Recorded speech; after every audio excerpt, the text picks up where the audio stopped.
Classificação indicativa. Livre para todos os públicos.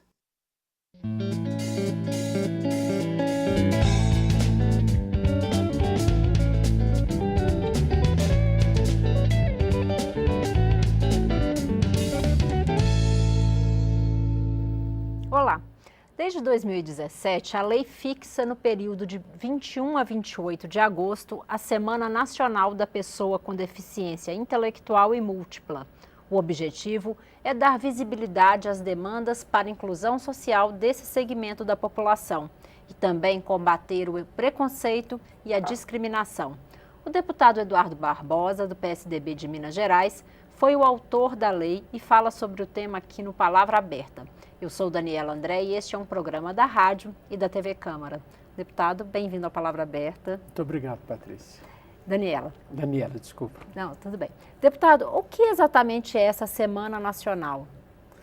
Bom, nós temos já tradicionalmente no Brasil esta semana comemorada pelas APAES. As APAES já têm 64 anos de história.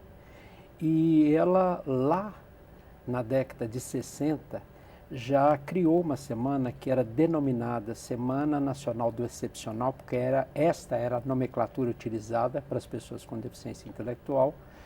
E foi a partir dessas ações pioneiras que começou-se a se provocar os governos e a sociedade para perceber esse segmento da população. Com a evolução dos conceitos, a pessoa excepcional se transformou e hoje é denominada pessoa com deficiência intelectual. E nós continuamos, o Movimento das APAES continuou trabalhando essa semana com essa nomenclatura. E nós resolvemos trazer para uma lei nacional.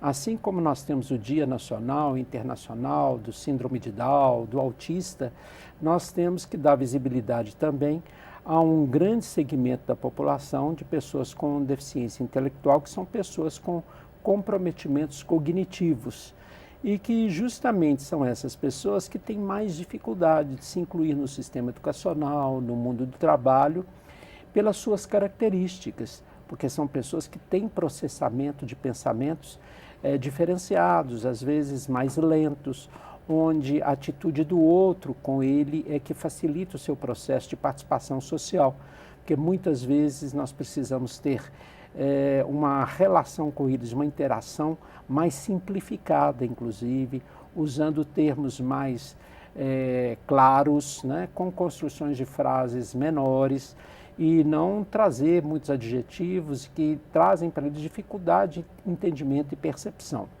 Então, a pessoa com deficiência intelectual, ela, às vezes, dentro das pessoas com deficiência, é aquela que mais sofre discriminação, porque depende muito da atitude do outro, inclusive do bom humor do outro. Enquanto o surdo, nós trabalhamos muito a linguagem brasileira de sinais, o cego com acessibilidade, com braille, com o trabalho de mobilidade, ele consegue estar em todos os locais. O deficiente físico precisa de eliminar as barreiras arquitetônicas. A pessoa com deficiência intelectual precisa muito das atitudes do outro para poder estar incluído, né? E por isso a importância da semana, né? E por isso a lei. A falta assim, de uma educação inclusiva se reflete nessas atitudes aí no mundo do trabalho e outras? Sim, com certeza. Tanto é que na inclusão escolar, as pessoas com deficiência intelectual são as mais difíceis de serem incluídas, né? Porque, como eu falei em relação às outras deficiências, facilmente você adaptando o material pedagógico, didático, tendo um professor com uma certa habilidade no domínio da Libras, por exemplo, as coisas fluem com muito mais naturalidade. A pessoa com deficiência intelectual, ela precisa de tempos diferenciados para compreender, para entender, para elaborar, para dar resposta. Então, isso dentro de um contexto de qualquer organização, seja na escola ou no trabalho, ela requer muito e exige muito do outro para ser um facilitador de uma forma permanente e constante, fazendo com que ele entenda o que está acontecendo nesse ambiente. E como as pessoas hoje não têm paciência, né? O tempo hoje está nos consumindo cada vez mais, é muito difícil encontrar pessoas habituadas a interagir com essa tranquilidade e calma que é necessário, né? Por exemplo, no mundo do trabalho, às vezes a pessoa com deficiência intelectual é a única opção para ser empregada. Se emprega todas as outras deficiências, mas a deficiência intelectual é só quando não tem outra alternativa. Por quê? Porque às vezes você tem que adequar o local de trabalho, uma função do trabalho. Às vezes ela não consegue assumir todas as funções estabelecidas para aquele cargo ou para aquela função. Você às vezes tem que dividir essas funções, né? Então isso vai exigir do RH que consiga compreender as habilidades que essa pessoa já desenvolve para poder fazer atribuições com menos exigência do que um outro que não teria uma dificuldade de compreensão.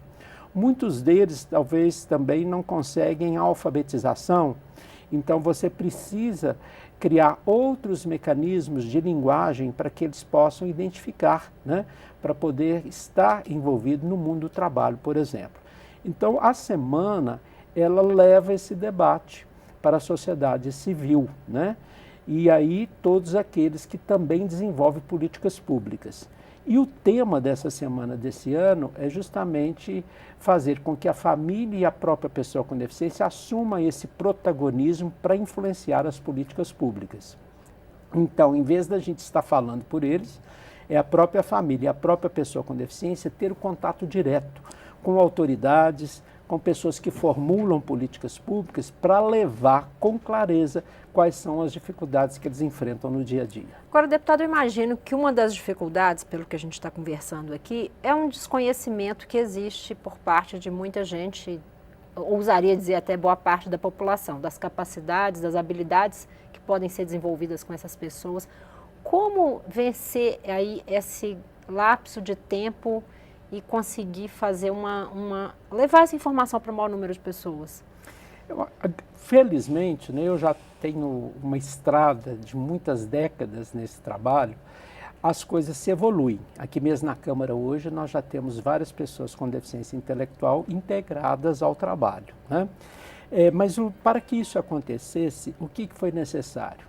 Foi necessário criar uma coordenação dentro da Câmara dos Deputados, por exemplo, voltada para o processo de inclusão, onde foi estudar particularidades e peculiaridades de cada uma das pessoas com deficiência. E com isso, foi se capacitando os outros trabalhadores para que eles possam ser os agentes de apoio permanente. Porque dentro disso, o que se tem como uma ideia geral? Para incluir, por exemplo, uma pessoa no mercado de trabalho, parece que ela tem que estar pronta. Muita gente, as pessoas falam assim, nós não temos deficientes qualificados e capacitados, né? Então, por isso que nós não empregamos. Como às vezes o próprio trabalhador que não tem uma deficiência também não tem ainda aquela formação e muitas vezes é formado pela empresa. Você matou a charada. Ou seja, mesmo aquele que tem um diploma, a gente aprende no cotidiano, né? Interagindo com seus colegas. Você, quando tem dificuldade, você recorre a um colega, né? E isso a gente não tem vergonha de fazê-lo. Agora, a pessoa com deficiência, às vezes é exigido dela que ela chegue já esquematizada, pronta para aquela atividade. E por isso nós justificamos a não empregabilidade. Essa é uma visão preconceituosa. Ou seja, para quem não é deficiente, nós não somos menos exigentes, basta você apresentar uma proposta curricular, sair bem numa entrevista, você se insere. Mas isso não significa que ela dominou todas as exigências inerentes àquela função. Ela às vezes até leva um tempo para poder entender a dinâmica institucional, as relações, as hierarquias, como é que é o fluxo de trabalho. E para a pessoa com deficiência intelectual, nós não vamos esperar dela que ela busque o apoio.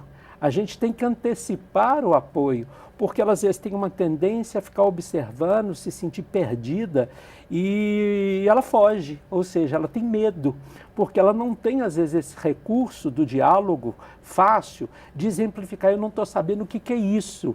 Né? Então você que tem que observar, olha, eu estou observando que ela tenha dificuldade de manusear esse tipo de material, né?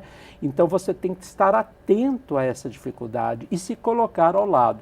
Quando isso acontece, ela relaxa e ela começa a perceber que ela pode até pedir ajuda e ela começa a identificar as suas dificuldades. Então é aquilo que eu disse, depende muito do outro, depende até do bom humor ou do mau humor do outro, né? Isso é que favorece o seu processo de participação efetiva. Deputado, infelizmente nosso tempo terminou. Já deixo o convite para o senhor retornar e a gente falar um pouco mais sobre as políticas públicas que podem facilitar essa inclusão. Muito obrigado, foi um prazer. Eu sou Daniela André e este foi o Palavra Aberta. Conversei hoje com o deputado Eduardo Barbosa, do PSDB de Minas Gerais, sobre a Semana Nacional da Pessoa com Deficiência Intelectual e Múltipla. Obrigada a você que nos acompanhou pela Rádio Câmara e pela TV Câmara. Você encontra essa e outras edições do Palavra Aberta em nosso site, câmara.leg.br/Palavra Aberta. Até mais!